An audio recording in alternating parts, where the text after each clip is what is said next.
If you have lived uh, for 20 or 30 years and you are a lover of comedy, and more specifically stand-up comedy,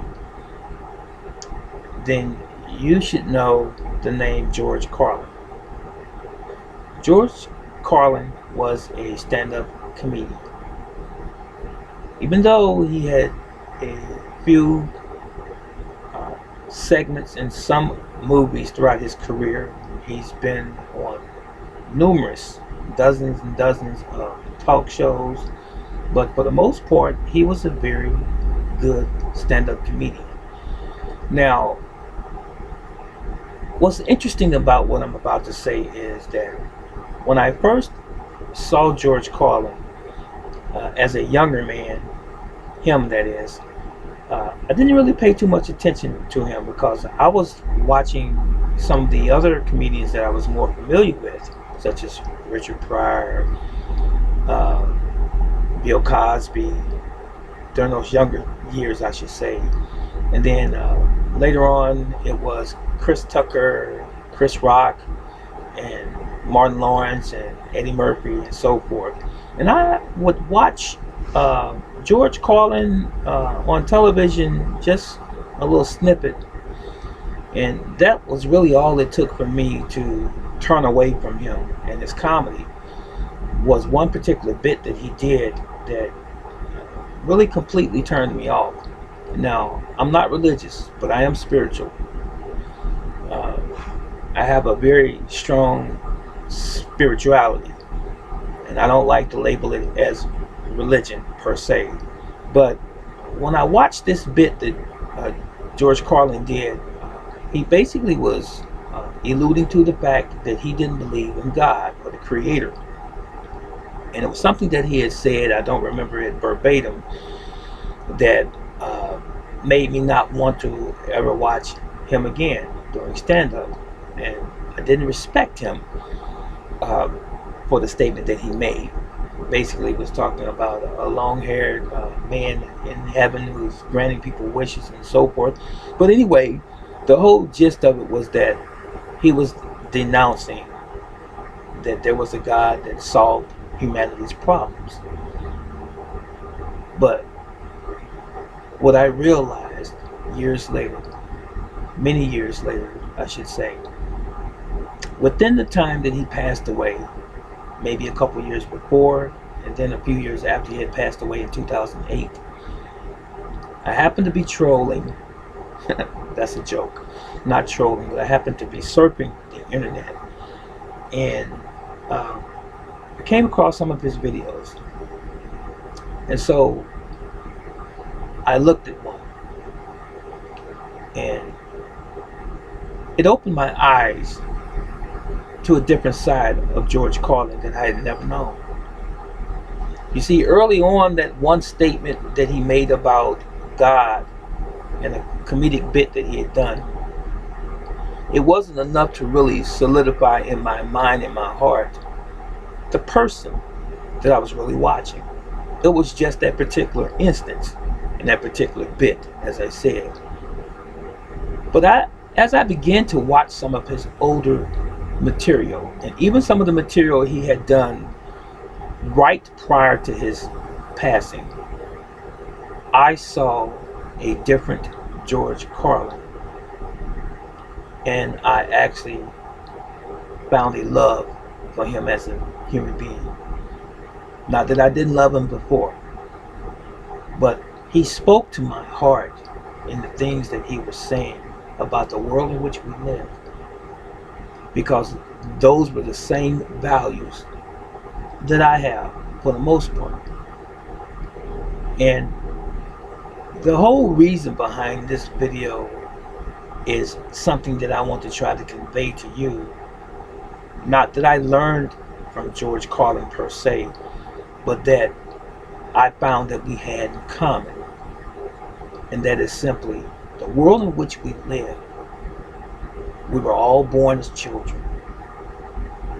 And we grew up in a society, in a world, where we were given information. We were told and we were taught things. We were instructed as to how we should deal with people in power, from the president, the judicial system, police officers, doctors, lawyers, and judges, and teachers in elementary school and high school and college and so forth. We were taught how we should see them, never really having any experience initially with these types of persons or individuals. And most of us got our experiences as we grew and developed. And one thing in this one particular video that he had done, or this segment of this video that he had done, he said, question everything. And I've said this before myself. Stand up to power. And I don't mean in a militant, violent way. I'm just simply saying, we need to stop assuming that everything that we've been taught, everything that we've been told, every piece of information that has been handed to us from a child to the present is correct and truthful, because it's not. He knew this. And as I got into my middle age, I began to see it more clearly. Everything is not as it was intended to be. Everything is not as it was purported to be. Everything is not how we have been told it is. Challenge everything, ladies and gentlemen. We believe everything virtually that we're told. We believe, for example, that the president controls the country. Do you believe that? He doesn't control the country. He's being controlled. And that is nothing more than smoke and mirrors. What it really is someone is controlling him, and we are given the impression that he is controlling things. He's really simply a puppet. And the people who have the real power are controlling him, as they are all other people who are supposedly elected officials or officials in government on every level. Does the president really represent the people of the republic? Do the police really protect and serve the people of the republic, of the community? Or is their job something different? Or judges and lawyers, even in our court system, really administering and representing law? Or is there something else going on behind the scenes? Is there a shadow government? In other words, is there a government behind what they show us? Or are they just giving us an image of how things are, when in fact they're not actually that way? This might sound to some as if it's a conspiracy theory. It's not. I find it very odd to look at most of my fellow men and women and to see that they can't see the truth that stands right in front of their very naked eyes. It's right there. It's in front of us every single day. And we refuse to acknowledge it and to believe it. We don't want to. It seems to me that we would rather perpetuate the lies that have been given us since we were children up until this present day, as opposed to accept the truth for what it is and govern our lives according to that same truth. Because there are some people who are part of the system. There are some people who are part of the matrix that choose to stay there because they reap some sort of benefit. Even though they may not be completely happy, many of them are just simply okay to settle for less. Which one of these individuals are you? Are you one of those who live your life according to the truth and the understanding as you see the world in which you live? Or are you one of those paupers?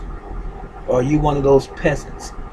Or are you one of those sheeple that follow everything that's passed down to you from the so-called government, and you believe everything that you're told? Are you your own person? Are you your own private person? Or are you really an institutionalized slave who has the appearance of being free, but in fact, inwardly, you are enslaved? So, as I part, I want to say this to you. Make very certain that you know who you are. And be okay with it. Embrace it 100%. You know, the scripture says, a double-minded man is unstable in all his ways. Don't be the double-minded man. Either you're on one side of the fence or you're on the other. This is Brother Teacher. What do you think?